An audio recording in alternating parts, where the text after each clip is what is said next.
안녕하세요. 이번 저널 미팅을 맡은 학부연구생 안우석입니다. 제가 준비한 논문은 Aberrant EEG Signal Variability at a Specific Temporal Scale in Major Depressive Disorder입니다. 본 논문은 MDD 환자들의 특성을 알아보기 위해 EEG에서 신호 변동성 특징을 추출하여 알아본 논문입니다.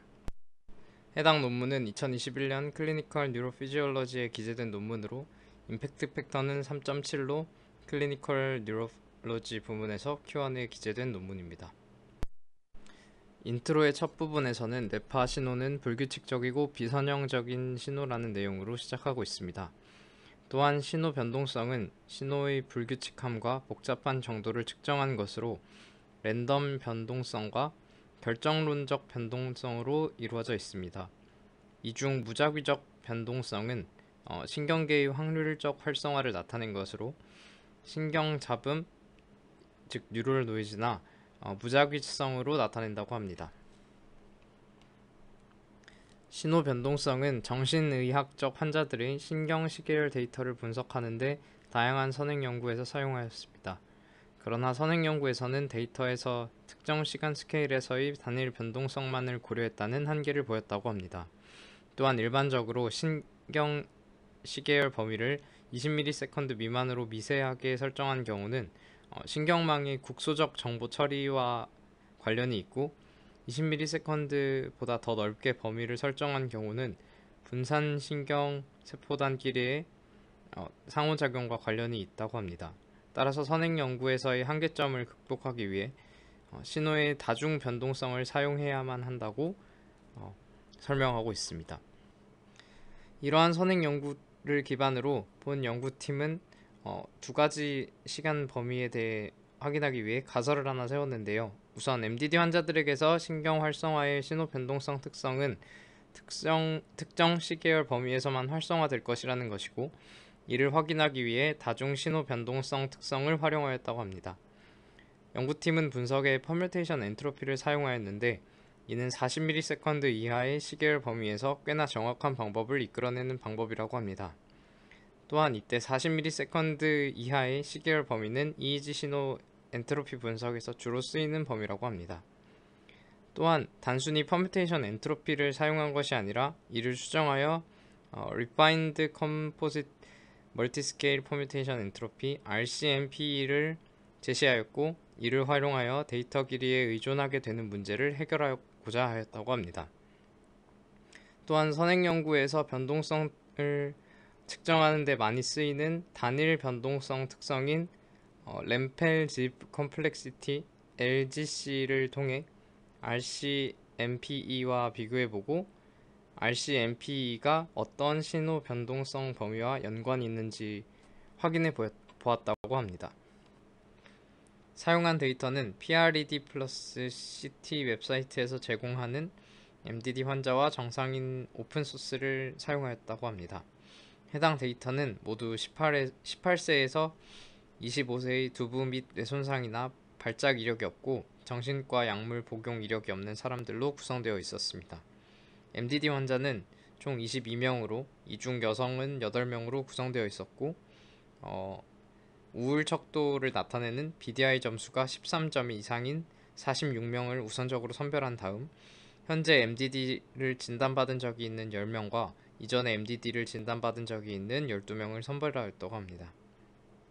정상인 대조그룹은 MDD 환자군과 성비를 맞추기 위해 남성 14명, 여성 8명으로 이뤄진 데이터를 사용하였고, BDI 점수가 7점 미만이고 MDD 자가진단 이력이 없고 그리고 기타 성격장애를 나타내는 엑시스1 디스오더 자가진단에 따른 증상이 없는 사람들을 선별하였다고 합니다. 실험은 3분의 레스팅 스테이트의 ECEO 상태에서 진행되었고, 여기서 ECEO 상태는 1분 단위로 유사 무작위 순서에 따라 변경하였다고 합니다. EEG 측정은 64채널 EEG를 사용하였고, 양쪽 마스터이드 채널을 레퍼런스 채널로 설정하였다고 합니다. 0.5에서 100Hz의 밴드패스 필터링을 진행하였고, 샘플링 레이트는 500Hz였으며 임피던스는 100kΩ 이하로 설정하여 측정하였습니다. 전처리는 이이지랩의 다중 분석 제거 알고리즘인 마라를 사용하였고, 해당 알고리즘은 ICA 기반 아티팩트를 제거하는 모델이라고 합니다. 이렇게 하여 제거된 채널은 다시 인터폴레이션 방식을 통해 복구하였고, 최종적으로 이이지 데이터는 매 2초마다 1000개의 타임 포인트에서 에포킹을 진행하여 에폭 전체의 평균 값을 기준으로 베이스라인을 제거하였습니다. 다음은 논문에서 RCMP를 설명하기 위해 선행 연구에서 사용한 MP를 그림과 함께 설명한 것인데요. 먼저 전체 시계열 데이터를 샘플링한 뒤 정해진 시간 척도, 즉 템포럴 스케일에 따라 다시 샘플링을 진행하기 위한 타우 값을 설정하는데, 이는 시계열 데이터에서의 레졸루션으로 보시면 될 것 같습니다. 또한 순열 패턴 차원 m에 대하여 가능한 모든 순열 패턴을 m 팩토리얼만큼 파악한 다음 B의 그림과 같이 해당 패턴이 몇 개나 나오는지를 확인하여 MP 계산에 쓸 확률 P파이를 구할 수 있습니다. 최종적으로 MPE 값은 이렇게 구한 확률과 확률의 로그 값을 취한 것을 곱하고 시그마 값을 통해 구할 수 있었습니다. MPE 값을 수정한 RCMP를 구하기 위해서는 앞서 계산한 MPE 값을 정규화하여 구하는데, 정규화된 MPE 결과는 0과 1 사이의 결과를 갖고, 여기서 1은 모든 패턴들이 같은 확률로 분포해 있음을, 0은 하나의 패턴이 반복적으로 나타나는 것을 의미합니다. RCMP는 K개의 정규화된 MPE 값의 평균을 구하여 구합니다. 이를 통해 생성한 RCMP는 각 템포럴 스케일의 다양한 재샘플링 데이터들에서 얻은 것이기 때문에 다양한 시간 척도에서 신경신호가 어떻게 변화하는지에 대한 정보를 제공할 수 있고, 비선형성, 복잡성, 다양한 시간적 상호작용에 대한 풍부한 분석을 가능하게 하는 장점이 있다고 합니다. 통계 분석에는 다중 비교 분석을 위한 클러스터 퍼뮤테이션 테스트를 사용하였습니다. 해당 방식은 매틀랩의 필드트리 패키지를 통해 진행하였습니다. 사용한 파라미터는 먼저 데이터의 무작위성을 평가하기 위한 몬테카를로 퍼뮤테이션 n을 5000, 그리고 클러스터 정의 임계값 알파는 0.05, 통계적 유의성을 나타내는 p-밸류와 비슷한 클러스터 알파는 0.025, 그리고 최소 전극수는 2개로 설정하였습니다. 또한 이후 RCMP와 BDI 점수 사이의 피어슨 상관관계 분석을 진행하였는데, 여기서는 MDD 환자만을 대상으로 진행하였고, 동일한 파라미터의 클러스터 퍼뮤테이션 테스트를 사용하였습니다. LGC는 유한한 길이의 패턴 복잡도에 대해 단일 범위로 측정한 결과인데, 이를 통해서 신호의 단일 변동성을 파악할 수 있습니다. LGC를 계산하는 과정에서 각 샘플에 대한 t-테스트를 모든 전극과 주파수에 대해 실시하고, 같은 파라미터의 클러스터 퍼뮤테이션 테스트를 진행하여 통계 분석을 실시하였습니다. 이후 RCMP와 LGC 사이의 피어슨 코릴레이션을 진행한 다음 본페로니 커렉션을 통해 다중 비교 문제를 해결하고자 하였다고 합니다. PSD는 모든 에폭에 대해 이이지랩의 스펙토프 함수를 통해 구하였고, 마찬가지로 각 샘플에 대한 t-테스트를 모든 전극과 주파수에 대해 실시하였고, 같은 파라미터를 사용한 클러스터 퍼뮤테이션 테스트를 진행하여 통계 분석을 실시하였습니다. 이후 PSD와 BDI 점수에 대한 피어슨 상관관계를 분석하였습니다. 이후 로지스틱 회귀 분석 모델을 RCMP에 대해 적용하였습니다. 각 시간 척도에 대한 중요 클러스터에 대해 평균 G스코어를 매틀랩의 glmpit 함수를 통해 구하였고, 로지스틱 회귀 분석 모델에서 AUC를 구하였다고 합니다. 또한 리브 원아웃 크로스 밸리데이션을 통해 해당 모델의 성능을 평가하였습니다. 다음은 피험자들의 데모그래픽 결과표입니다. BDI 점수를 먼저 보면 MDD 환자군에서는 점수가 굉장히 높고 다양하게 나타난 반면 정상인 대조군은 대부분 0에 가깝게 나타났기 때문에 이후 BDI 점수와 다른 지표들 사이의 상관관계 분석에는 정상인 대조군을 배제하였다는 것을 알 수 있었습니다. 다음은 MDD 환자군과 정상인 대조군의 RCMP 차이를 각 조건에 따라 나타낸 것입니다. 여기서 전국별로 나타낸 히트맵은 통계적으로 유의미한 클러스터 영역을 의미한다고 합니다. 우선 EC 상태에서 템포럴 스케일은 대략 20ms에서 30ms로 클러스터가 확장되었습니다. 반면 EO 상태에서의 RCMP는 HC보다 MDD에서 더 높게 나타났습니다. 또한 템포럴 스케일은 2ms에서 38ms로 더 많이 확장된 것을 확인할 수 있었습니다. 다음은 RCMP와 MDD 환자의 BDI 점수 사이의 상관관계를 나타낸 것입니다. 클러스터 퍼뮤테이션 테스트 결과에 따르면 EC 상태보다 EO 상태에서 더 통계적으로 유의미하다고 나타났습니다. EC 상태에서의 템포럴 스케일은 대략 2ms에서 26ms로 클러스터가 확장되었고 이 중 시간 차원에서는 미세한 템포럴 스케일인 파인 템포럴 스케일에서 그리고 공간 차원에서는 프론탈, 라이트 템포럴, 레프트 페리에탈 영역에서 차이가 두드러지게 나타났습니다. 반면 EO 상태에서의 BDI 점수와 RCMP 사이에서는 유의미한 상관관계가 나타나지 않았다고 합니다.